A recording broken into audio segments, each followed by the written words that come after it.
1975 চনতে দুলীয়াজানত প্ৰতিষ্ঠা লাভ কৰা তিনিখনকৈ প্ৰাথমিক বিদ্যালয়ৰ সোণালী জয়ন্তী বৰ্ষৰ বৰ্ণাঢ্য সামৰণি অনুষ্ঠান।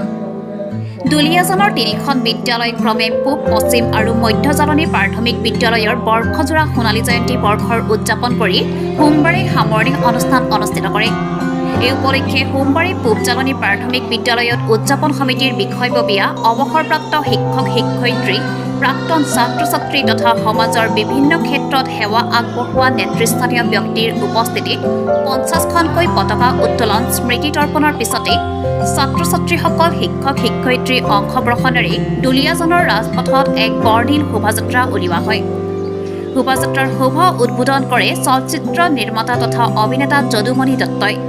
সোণালী জয়ন্তী উৎসৱৰ সামৰণি অনুষ্ঠানত সাংসদ ৰামেশ্বৰ তেলীও উপস্থিত থাকে।